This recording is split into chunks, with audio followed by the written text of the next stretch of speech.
Vamos a grabar el primer vídeo correspondiente al tema de los estados de la materia. Bueno, todos sabemos que los estados de la materia son tres.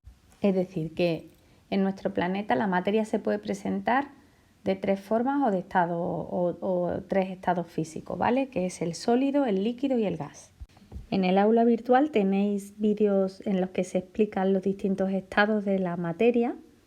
Y además, pues bueno, aplicaciones en las que podéis utilizar o cambiar de distinto estado para que veáis la modificación de la estructura de las partículas con las fuerzas de interacción en función del estado de agregación. Bueno, en cuanto a las características, por hacer un repaso, pues los sólidos tienen forma definida. El líquido concretamente se adaptan a la forma del recipiente que los contienen. Y los gases no tienen forma propia, ya que llenan por completo el recipiente que los contiene. Con respecto al volumen, el sólido también tiene un volumen constante, el líquido exactamente igual, porque si tenemos un litro de Coca-Cola, vamos a tener un litro de Coca-Cola igualmente en un recipiente u en otro. Y el gas sí que tiene un volumen propio, por lo que acabo de decir, porque se expanden indefinidamente llenando por completo el recipiente que los contiene. En cuanto a la característica de fluir, pues decir que los sólidos no fluyen, es decir, no pueden vertirse, ¿no? Por así decirlo. En el caso del líquido y el gas sí, porque unas capas de fluido con respecto a las otras se van moviendo por la acción de la fuerza gravitatoria y entonces se van desplazando y deslizándose unas con otras. Por lo tanto, los sólidos no fluyen, los líquidos y los gases sí.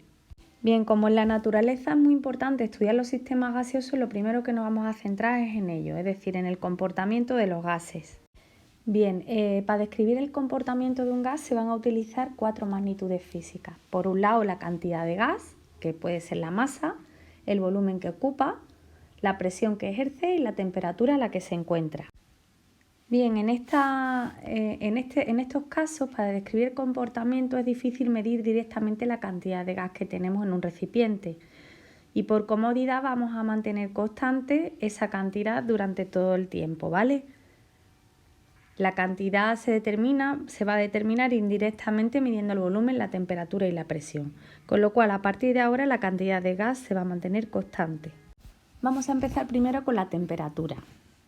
Como ya he explicado en los apuntes, pues la temperatura de un sistema material es una propiedad física directamente relacionada con la agitación de las partículas que componen dicho sistema. Vale, la temperatura tiene una escala de temperatura que es la más usada, que es la Celsius, aunque en el sistema internacional se usa la Kelvin. ¿Qué relación existe entre temperatura en grado Kelvin y Celsius? Bueno, pues la temperatura en grado Kelvin es igual a la temperatura en grados centígrados más 273.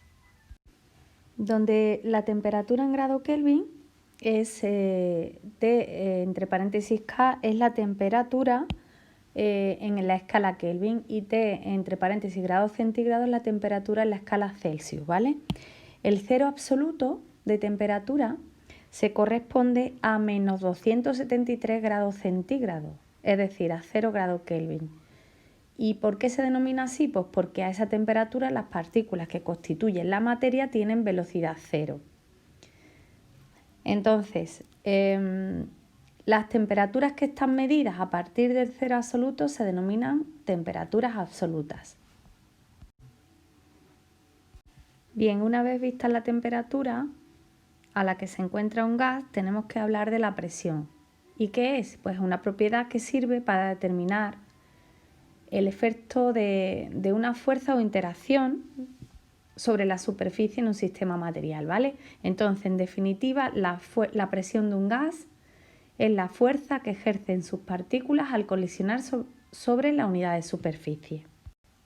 La presión en el sistema internacional es el pascal y un pascal es un newton por metro cuadrado o partido por metro cuadrado. También es muy habitual utilizar otras unidades de presión como la atmósfera, ATM, o el milímetro de mercurio, mm de mercurio.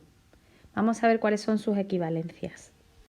Bueno, las equivalencias son que una atmósfera son 760 milímetros de mercurio por la experiencia de Torricelli y que una atmósfera son 101.325 pascales. Estas equivalencias hay que aprenderlas. Y ahora ya por último quedaría definir qué es el volumen que ocupa un gas.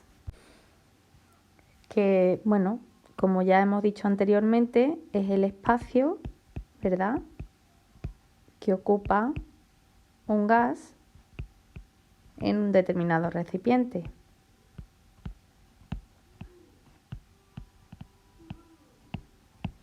Bueno, pues hasta aquí nos hemos iniciado en el mundo de los gases.